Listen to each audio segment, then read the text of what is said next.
আজ লাল লাল ঝাল ঝাল চিকেন রান্না করব। তো তোমরা প্রথম থেকে শেষ অবধি ভিডিওটা দেখার অনুরোধ রইল। ভালো লাগলে অবশ্যই লাইক করো, কমেন্ট করো, সাবস্ক্রাইব করো। তো চিকেনটা আমি কিভাবে রান্না করছি, লাল লাল পুরো ঝাল ঝাল পাতলা চিকেনের রেসিপিটা তোমাদের সাথে শেয়ার করেই চলো। তো প্রথমে চিকেন আমি 1 কেজি নিয়েছি, ভালো করে ধুয়ে পরিষ্কার করে নিয়ে চলে এসেছি। তো এই চিকেনটাই রান্না করব। কিভাবে করব মানে ঘরোয়া পদ্ধতিতে লাল লাল ঝাল ঝাল চিকেন রেসিপিটা চলো দেখে নাও। তো পেঁয়াজ কুচনো নিয়েছি, পেঁয়াজটা একটু বেশি দিয়েছি, টমেটো একটা নিয়েছি, তার সাথে আছে আদা রসুন বাটা, ব্যাস। আর এই সবগুলো লাগছে না। এরপর জিরে লঙ্কা হলুদ গুঁড়ো গরম মশলা ওগুলো তো লাগছেই, সব কিছু ক্ষেত্রেই মানে মশলাগুলো তো লাগবেই। তো চলো সব কিছু জোগাড় করে নিয়েছি, গোটা গরম মশলা, গুঁড়ো গরম মশলা, রেড চিলি মশলা, সব কিছু রেডি করে চলো আমি রান্নাটা করি। কড়াই চাপিয়ে দিয়েছি, তারপর তেল দিয়েছি, সর্ষের তেল, পরিমাণ মতন তেল দিয়েছি। এরপর গোটা গরম মশলা দিয়েছি, ছোটো এলাচ, দারচিনি, লবঙ্গ, তারপর শুকনো লঙ্কা ফোড়ন দিলাম। এরপর পেঁয়াজ কুচানো দিয়ে দিলাম, পেঁয়াজটা একটু নেড়ে চেড়ে নিলাম। তারপরে নুন দিয়ে ভালো করে ভেজে নেব। নুন দিলে কি হয় বলো তো, তাড়াতাড়ি মানে পেঁয়াজটা ভাজা হয়, সেই জন্য নুনটা দিয়ে দিলাম। তো পেঁয়াজটাও লাল লাল করে ভেজে নিয়েছি। এরপর আদা রসুন বাটাটা দেবো। এখানে কিন্তু আমাদের রসুন বাটাটা বেশি লাগবে, চিকেনে রসুনটা বেশিই লাগে আদা বাটার চেয়ে। তো রসুন বাটা বেশি, আদা বাটা কম। তারপরে ভালো করে আমি ভেজে নিচ্ছি আদা রসুন বাটাটাও একসাথে, যতক্ষণ না কাঁচা গন্ধটা যায় ততক্ষণ পর্যন্ত কষে নেব। এরপর আমি টমেটো কুচনো দিয়ে দেব, একটা দিলাম, বেশি দিলে টক টক লাগে, ভালো লাগে না, সেই জন্য একটাই দিলাম।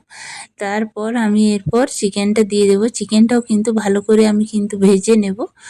ভালো করে না ভাজলে কিন্তু আষ্টানে গন্ধ করে, দেখবে। চিকেনটা একটু এইভাবে ভেজে নিই, আগে ভেজে তুলে নিই না আমি, একসাথে এবারে কিছুক্ষণ ধরে কিন্তু ভেজে নেব চিকেনটা। তো এসব চিকেনটা দিয়ে দিলাম। এরপর আমি চিকেনটা ভালো করে নেড়েচেড়ে ভেজে নেব একটু লাল লাল করে, তারপর মশলা অ্যাড করব। তো দেখো, তো এইভাবে একবার বাড়িতে চিকেন রান্না করে দেখবে, দারুণ লাগে খেতে, মানে কি বলবো, গরম ভাতে তো পুরো জমে যাবে। আর লাল লাল ঝাল ঝাল খেতে খুব ভাল লাগে। বাচ্চারা থাকলে কম দেবে ঝাল, কিন্তু খেতে দারুণ লাগে ঝাল ঝাল খেতে।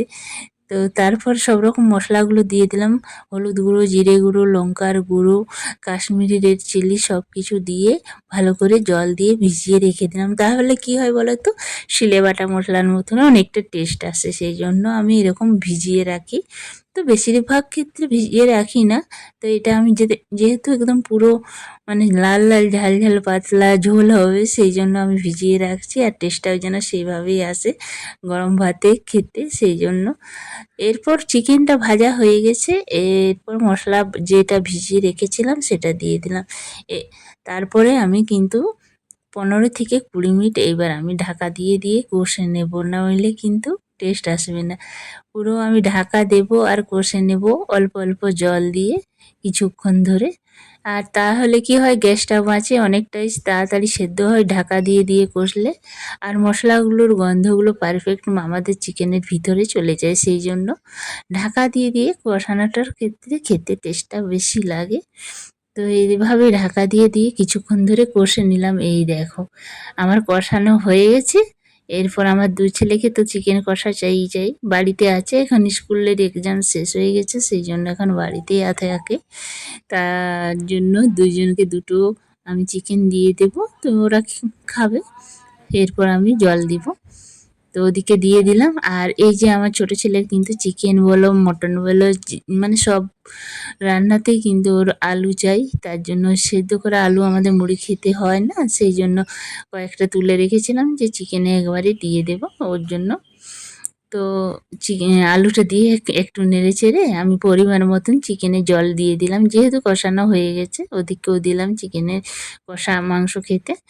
তো এরপর আমি জল দিয়ে দিলাম পরিমাণ মতন। তো ভালো করে এবারে কিন্তু আমাকে আবার আধ ঘন্টা মতন ফুটিয়ে নিতে হবে। এইভাবে ঢাকাটা দিলে কি হয় বলো তো? তেলটা পুরোপুরি উঠে যায় না। সেই জন্য দিলাম। আর তারপর গ্যাসটা অফ মানে কমিয়ে আমি একটা পেয়ারা খেতে শুরু করলাম। যে যতক্ষণ চিকেনটা হচ্ছে ততক্ষণ আমি পেয়ারাটা খেয়ে নিই। মানে দেখবে রান্না করতে, করতে কিছু একটা খেতে খুবই ভালো লাগে। আমের সময় আম, পেয়ারার সময় পেয়ারা, লেবু মানে কুল যখন যেটা হয় তখনই সেটা খেতে খুবই ভাল লাগে। তো দেখো তোমাদের সাথে গল্প করতে, করতে আমার চিকেন রান্নাটা হয়ে গেছে। আর খেতে কি বলবে দুর্দান্ত টেস্টের হয়েছিল, কি বলবো মুখে আমার লেগেই আছে। এরপর আমি কি করলাম বলো তো? চিকেনটা যেহেতু আমার হয়ে এসছে, এরপর গরম মশলাটা দিয়ে দিলাম, ভালো করে নেড়ে চেড়ে নিল। এরপর ১ মিনিট পর আমি ১ মিনিট ঢাকা দিয়ে রেখে দিয়েছিলাম আঁচ মানে বন্ধ করে। তারপরে দেখো চিকেনের কালারটা দেখো, আর খেতেও কিন্তু দুর্দান্ত হয়েছিল, বাড়ির সবাই নাম করেছিল।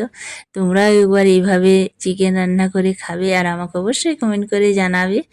ভালো লাগলে লাইক করবে, কমেন্ট করবে আর সাবস্ক্রাইব করো নতুন বন্ধুরা। আর তোমরাও একটা করে কমেন্ট করো, কারণ তোমাদের পরিবারে আমিও তাহলে যেতে পারবো, তোমাদের পাশে থাকতে পারবো, তোমরা আমার পাশে থেকো।